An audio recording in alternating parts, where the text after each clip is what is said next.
Hot అంశాలపై debate news బెంచ్కి స్వాగతం. ఓవైపున కర్ణాటక, మరొక వైపు తెలంగాణ, ఈ రెండు చోట్ల కూడా ఆర్టీసీ ఉచిత బస్సు ప్రయాణం అనేది ఉంది. ఇప్పుడు ఆంధ్రప్రదేశ్లో ఆగస్టులో ఏర్పాటు చేస్తూ ఉన్నారు.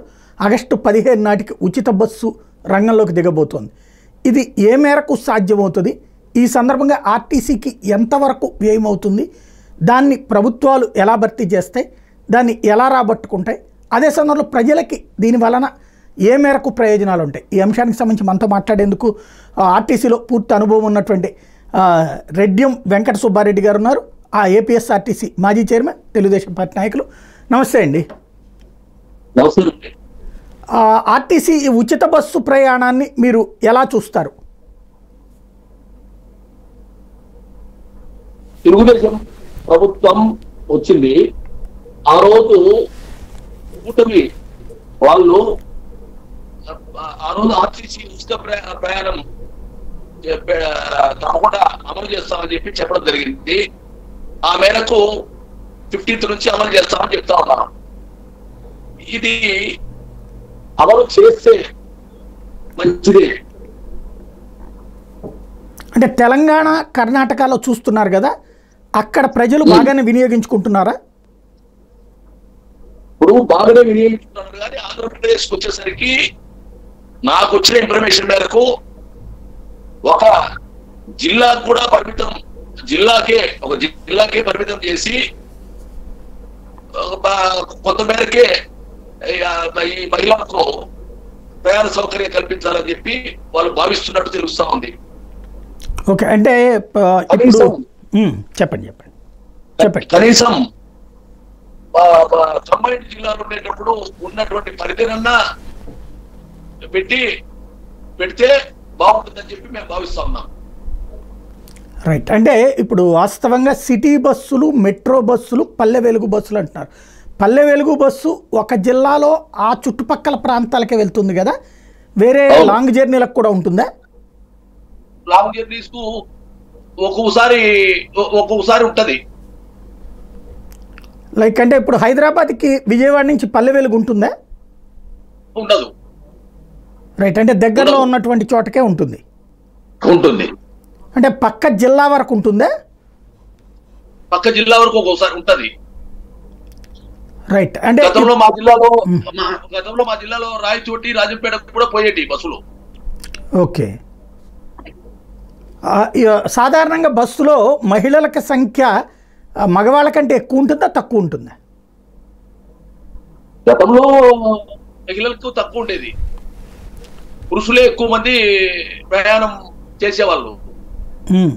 కానీ ఇప్పుడు ప్రభుత్వం ఉచిత బస్సు ప్రయాణం కింద పెడితే కొంచెం మహిళా ప్రయాణికులు ఎక్కువ అయ్యేదానికి ఆస్కారం ఉంది. రైట్. అంటే కర్ణాటక, తెలంగాణలో అదే కనబడుతుంది. మామూలు రోజుల్లో అయితే 40-60% మహిళలు 40% ఉంటే జెంట్స్ 60% ఉంటారు. ఇప్పుడు అక్కడ మహిళలు 30-35%, 65% పురుషులు ఉండేవాళ్ళు. ఆంధ్ర ఇప్పుడు రివర్స్ అయ్యే అవకాశం ఉంటుంది. ఇప్పుడు రివర్స్ అవుతుంది. రైట్. సాధారణంగా ఇప్పుడు ఇట్లాంటి సందర్భం 75% రైట్. ఇంకొక ఇష్యూ ఏంటంటే ఇప్పుడు సాధారణంగా ఈ మహిళలు వచ్చినప్పుడు మగవాళ్ళ పరిస్థితి ఎట్లాగా? లేకుండా మహిళలకు ప్రత్యేక బస్సులు కేటాయిస్తే ఇంకా బాగుంటుంది. అర్థం కాదు, ఇంకొకసారి చెప్పండి. అది మహిళలకు ప్రత్యేకమైనటువంటి బస్సులు పెడితే బాగుంటుంది. ఓకే. అంటే ఈ పల్లె వెలుగు ఇట్లా కాకుండా మహిళా బస్సులు అంటూ ప్రత్యేకంగా పెట్టడం, మహిళా బస్సులు ప్రత్యేకంగా పెడితే సరిపోతుంది. ఆ మహిళా బస్సులది కూడా ఇప్పుడు ఏంటంటే మీరు చెప్పినట్టు పల్లె వెలుగులు కొంత ప్రాంతానికే ఉంది. అట్లా లేకుండా కనీసము పాత జిల్లాలు, కడప జిల్లా ఉంది, కామారెడ్డి జిల్లాలుగా ఉండేటప్పుడు అప్పుడు రాయచోటి, రాజంపేట ఈ ఉండేటి. ఇప్పుడు కూడా ఆ విధంగా మీరు బస్సులు సెట్ చేస్తే అన్ని జిల్లాల్లో కూడా కొంత మేరకు మహిళలకు ఉపయోగపడుతుంది. రాజంపేట పోవాలనుకుంటే కడప దాటిన వెంటనే వాళ్ళకు వేరే జిల్లా వస్తుంది. వేరే జిల్లా వచ్చినప్పుడు వాళ్ళని అక్కడ మహిళలు దించి వేరే బస్సులో పోవడానికి వీలు లేనటువంటి పరిస్థితి కల్పిస్తే దాని వలన మహిళలు చాలా ఇబ్బంది పడతారు. రైట్. అంటే అప్పుడు వేరే బస్సు ఎక్కాలేం, వేరే పల్లె వెలుగు బస్సు ఎక్కాలేం, మళ్ళీ వేరే పల్లె వెలుగో ఇంకొక బస్సు పోవాలా. కాబట్టి కొంత ఏరియా పరిధి పెంచాలా, పెంచి పెడితే ఉపయోగం ఉంటది. కానీ ఏదో మేము ఎలక్షన్స్ లో మాట ఇచ్చినాం, ఆ మాటను నిలబెట్టుకోవాలి. కాబట్టి ఏదో తూతు మంత్రంగా కాకుండా సిన్సియర్ గా, హానెస్ట్ గా మహిళలకు ఉపయోగపడే విధంగా చేస్తే తప్పకుండా బాగుంటుంది. అంటే కర్ణాటక తెలంగాణలలో ఎట్లా పెడుతున్నారు అక్కడ? దాని మీద అంత పెద్దగా ఐడియా లేదు. కానీ కర్ణాటక, తమిళనాడు అంటే కూడా ఆంధ్రప్రదేశ్ లో పరిధి తగ్గియాలని ఉన్నట్టు తెలుస్తా ఉంది. రైట్. మీరు ఆర్టీసీ చైర్మన్ గా చూసినప్పుడు లాభాల్లో ఉందా, నష్టంలో ఉందా? నష్టాల్లోనే ఉంది. తర్వాత దాన్ని భర్తీ చేయడానికి ఏం ప్రయత్నించారు అప్పుడు? భర్తీ చేయడానికి ఆ రోజు ప్రయత్నాలు జరిగినాయి. జరిగి ప్రభుత్వ పరంగా వైసీపీ ప్రభుత్వం ఆ రోజు ఆర్టీసీని ఇప్పుడు ఆర్టీసీని ప్రభుత్వ సంస్థగా మారుస్తామని చెప్పినారు. ఆ మేరకు మంచి చర్యలు తీసుకున్నారు. చర్యలు తీసుకోవడమే కాకుండా ప్రతి ఆర్టీసీ బస్ స్టాండ్ లో బ్రహ్మాండంగా, అంటే అక్కడ సీట్లు కానీ, తర్వాత అక్కడ ఫెసిలిటీస్ కానీ ఆర్టీసీ బస్ స్టాండ్లలో బ్రహ్మాండంగా పెట్టారు. వైసీపీ ప్రభుత్వంలో ప్రతి ఆర్టీసీ బస్ స్టాండ్ లో చాలా సౌకర్యవంతంగా తీర్చిదిద్దినారు. ఆ లోపల చేసే లోపలే ఆ రోజు ఉద్యోగస్తులు కూడా చాలా సంతోషపడినారు. మాకు ప్రభుత్వ పరంగా ఆర్టీసీని వైసీపీ ప్రభుత్వం చేసిందని చెప్పి సంతోషపడినారు. ఈ రోజు తెలుగుదేశం ప్రభుత్వం వచ్చింది, ఏ విధంగా చేస్తారని చెప్పి చూడాల్సినటువంటి అవసరం ఉంది. రైట్. ఇవాళ వాస్తవంగా మొన్న తెలంగాణది కానీ కర్ణాటక కానీ చూస్తే 400-500 కోట్ల రూపాయల భారం అన్నటువంటిది పడతా వచ్చింది. అప్పుడు మగవాళ్ళకి సంబంధించి ఇబ్బంది ఎదురవుతూ వచ్చింది. అట్లాగా మామూలుగానే నష్టాల్లో ఉండే ఆర్టీసీకి ఇట్లాగా జాయిన్ అయితే ఇది భర్తీ చేసుకోవడానికి వేరే అవకాశం ఏదైనా ఉందా? భర్తీ చేసుకోవడానికి అవకాశం కాదు. కానీ ఇప్పుడు ఆర్టీసీలో మహిళలకు బస్సులు పెట్టేటప్పుడు పురుషులకు ఇబ్బంది అనేది రాదు. ఇప్పుడు మహిళలకు పురుషులకు ఇప్పుడు పురుషుల సంఖ్య, మహిళల సంఖ్య పెరిగినప్పుడు ఆ రోజు పురుషుల సంఖ్య కూడా ఎక్కువగా ఉంటే ఇబ్బందికరమైన పరిస్థితి వస్తుందని చెప్పి మీరు భావిస్తా ఉన్నట్టుంది. ఆ విధంగా కాకుండా పురుషులకు కూడా బస్సుల సంఖ్య పెంచాలా. బస్సుల సంఖ్య పెంచడమే కాకుండా ఈరోజు నెలవారీగా ఎంత ప్రభుత్వ పరంగా ఎంత కట్టాలా మహిళలు ఉచితంగా వచ్చినప్పుడు అని లెక్కాచారాలు వేసి ప్రతి నెల ఆర్టీసీకి ప్రభుత్వం డబ్బు కడతా పోతే ఆర్టీసీకి ఎటువంటి పరిస్థితుల్లో నష్టం కాదు, కానీ లాభాల దిశలోనే ప్రయత్నిస్తుంది. కానీ ప్రభుత్వం మా చేతిలో ఉంది, ఆర్టీసీ కట్టకుండా పర్వాలేదు అని అనుకుంటే సౌకర్యవంతమైనటువంటి బస్సులు కానీ, బస్సు రిపేర్లు కానీ, కొత్త బస్సులు పెట్టడం కానీ జరగదు. తద్వారా ఆర్టీసీ దివాలా తీయడమే కాకుండా ఆర్టీసీ పూర్తిగా ఇబ్బందికరమైనటువంటి పరిస్థితులు వస్తాయి. ఆ బస్సులందు లేక ప్రయాణికులు కూడా తీవ్రమైనటువంటి ఇబ్బందులు పడతారు. కాబట్టి తప్పకుండా నెల నెల ఎంత మహిళలకు ప్రయాణానికి జరిగేటటువంటి ఖర్చులన్నీ కూడా ఏ నెలకు ఆ నెల ప్రభుత్వం ఆర్టీసీ కట్టాల్సినటువంటి అవసరం ఉంది. రైట్. ఇది సహజంగా కర్ణాటకలోను తెలంగాణలో చూస్తే రీఎంబర్స్ చేయట్లేదు. అట్లాగా డబ్బులు ఏవైతే లెక్క చెప్తున్నారు, ఇదిగో రోజుకి ఇన్ని కోట్ల రూపాయలు ఖర్చు పెట్టారు మహిళలు అని చెప్తున్నారు, కానీ ఆ డబ్బులు ప్రభుత్వాలు ఇవ్వట్లేదు. ఇక్కడ ఇస్తారని మీరు భావిస్తున్నారు? ఇవ్వట్లేదు అంటే ఆర్టీసీ కొత్త బస్సులు కొనాలన్నా కొనలేరు, సౌకర్యాలు కల్పించలేరు. ఆ పరిస్థితుల్లో ఆర్టీసీని దివాలు తీపించేదానికి తప్పనించి వేరేది పనికిరాదు. ఆర్టీసీ పక్కన పెట్టాలా, ప్రభుత్వ పరంగా ఎంతమంది మహిళలను ప్రయాణం చేస్తారో ఆ డబ్బును పూర్తిగా కౌంట్ చేసి ఆ కౌంట్ అయినటువంటి డబ్బులు నెల కడితే, నెల లేకపోతే 2 నెలలకు ఒకసారో 3 నెలలకు ఒకసారో ఒక 4 దఫాలుగా సంవత్సరంలో కడితే తప్పకుండా ఆర్టీసీ లాభాల దిశలో పయనిస్తుంది. ఆర్టీసీ లో సౌకర్యవంతమైనటువంటి బస్సులు వస్తాయి. లేకపోతే ఏదో నామకావస్తిగా ఊరికి పెట్టామంటే పెట్టాం, జరుపుతామంటారు కానీ దీనివల్ల లాభం లేదు, పూర్తిగా నష్టమే జరుగుతుంది. చెప్పిన మాటకు కట్టుబడి చంద్రబాబు నాయుడు గారు ఉండాలంటే ఆయన తప్పకుండా 100% ఇప్పుడు ఖచ్చితంగా కర్ణాటక తెలంగాణ మాదిరి కాకుండా ఇక్కడ డబ్బులు ఎప్పుడెప్పుడు కట్టాల్సినటువంటి అవసరం ఉంది. అంటే ఇక్కడ మనం అబ్జర్వ్ చేస్తే ఆర్టీసీకి కొన్ని స్థలాలు, ప్రైవేటు స్థలాలు ఇవి ఉంటాయి కదా, వాటి లీజుకి ఇచ్చుకోవడం, వాటి ద్వారా వచ్చే ఆదాయంతో ఇది రికవర్ చేయలేమా? ఇప్పుడు లీజుకు అనేది ఇప్పుడు కొత్తగా చేయాల్సినటువంటి అవసరం లేదు. ఇప్పుడు లీజుకి ఇస్తా అన్నారు, ప్రతిసారి ఆర్టీసీ స్థలాలు లీజుకి ఇస్తా అన్నారు.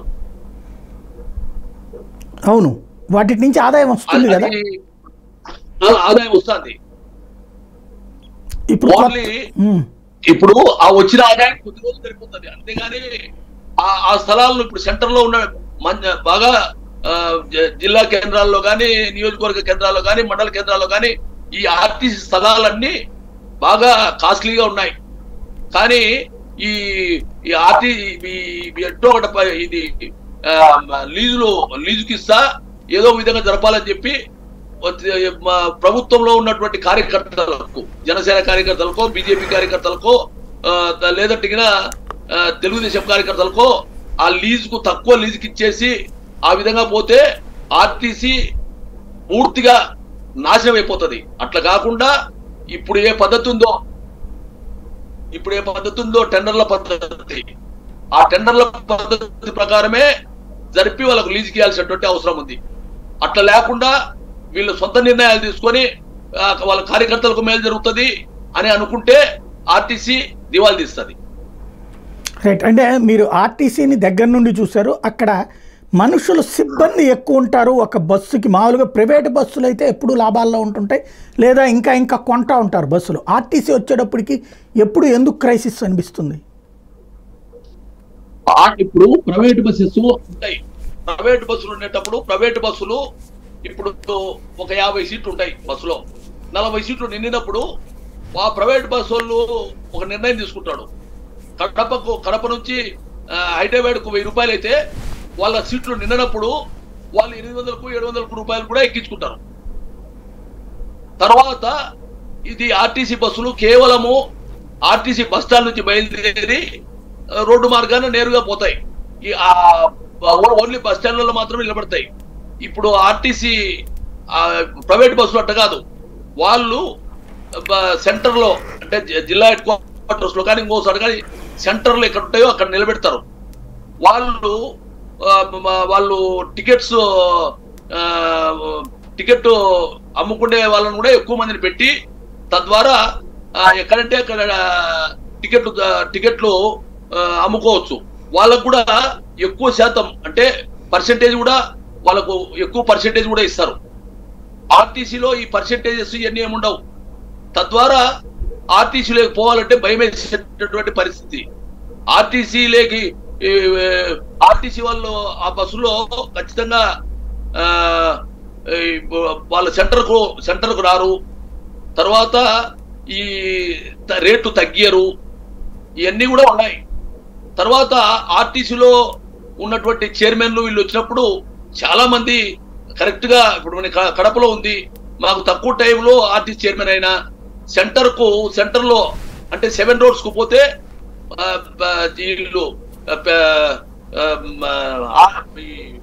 వీళ్ళందరూ బాగా ఎక్కుతారు. కానీ సెంటర్కు పోవడంలే, 7 roads కు పోకుండా పోతాండాయి. అది చేయాలని చెప్పి నేను నిర్ణయం తీసుకునే లోపలే ఎలక్షన్స్ వచ్చినాయి. అట్లా కాకుండా వచ్చినటువంటి ఆర్టీసీ చైర్మన్లు చిత్తశుద్ధితో ప్రయాణం చేస్తే ప్రయాణికులు బాగా ఎక్కుతారు, ఆర్టీసీలో కూడా ముందుకు పోతాయి. కానీ సొంత నిర్ణయం తీసుకుంటే ఆర్టీసీలో ఇబ్బందులు కూడా ఉన్నాయి.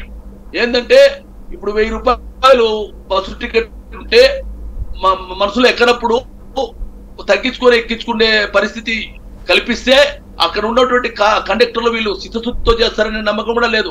వాళ్ళు 1000 రూపాయలు 600 తగ్గాలంటే ఇంకా బస్సు ఎక్కలేదు, ఊరికినే 500 తగ్గించుకోకపోతే పోలేదని వాళ్ళు 700 తీసుకొని 500 కొని టికెట్ కొట్టి ఆర్టీసీకి నష్టం తీసుకొచ్చేటువంటి ప్రమాదం ఉంది. కానీ ప్రైవేట్ బస్సుల్లో మాత్రం తప్పకుండా అక్కడ వాళ్ళ యజమానికి సంబంధించినటువంటి వ్యక్తులు ఉంటారు, వాళ్ళ పర్యవేక్షణ కూడా బాగుంటది. ఆ పర్యవేక్షణ బాగుండిన దాని వలన వాళ్ళు బస్సు పూర్తి నిండినప్పుడు వాళ్ళు సొంత నిర్ణయం తీసుకొని బస్సులు టికెట్ కూడా తగ్గిస్తారు.